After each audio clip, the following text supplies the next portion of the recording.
Welcome dear students. In this lecture we are going to discuss the denaturation of the protein. Dear students, keep in mind that every protein in a living organism exists in the form of a particular configuration and it has a definite biological activity. And that particular configuration and that particular biological activity of a protein is called as its native state, or that is the native protein. So, proteins found in living organisms with definite configuration and biological activity is termed as the native protein. Basically, native protein is the form of the protein in which it is present in a living organism and performing its normal functions. My dear students, when the native protein is subjected to some physical change, just like the change in temperature, or any chemical change, just like the change in the pH or the addition of any oxidizing or reducing agent. So, any physical change or chemical change, even the addition of certain chemicals like urea, acetone, alcohol, certain detergents.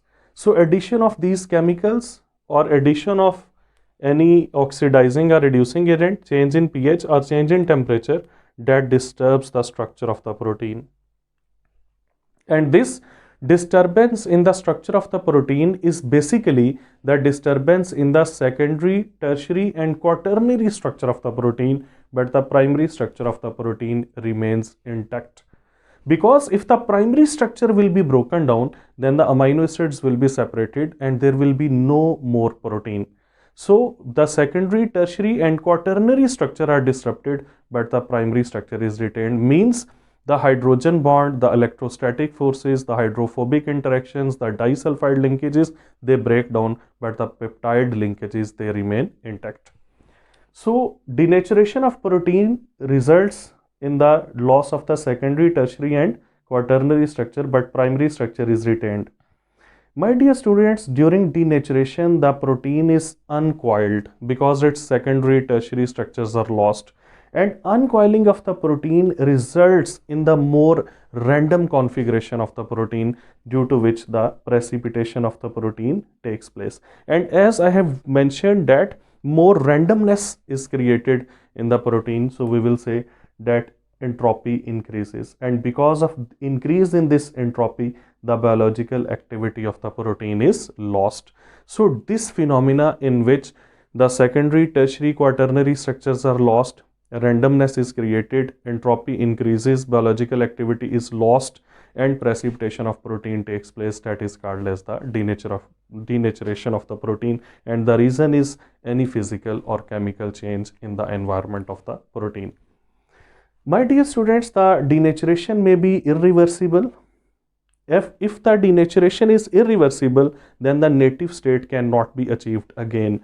Just like coagulation of the egg albumin, you know that when the egg is placed in a fry pan and it is heated, then the egg white or egg albumin, that freezes or that solidifies and it never regains its original form then. So this is an example of the irreversible denaturation of the protein. And the second one is the reversible denaturation.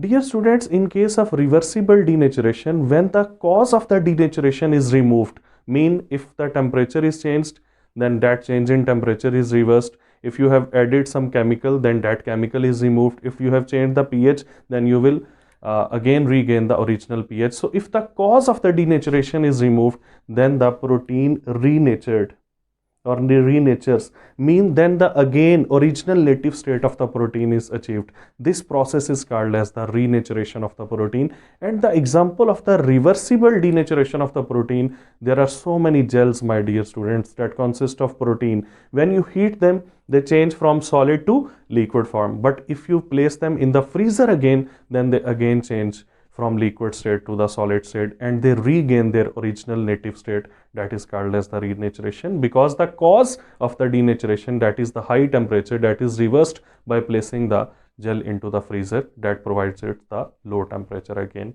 So in this way, the denaturation can be both reversible as well as the irreversible denaturation, and we can commonly observe reversible as well as the irreversible denaturation in our daily life. It was all about the denaturation of the protein. Take care a lot.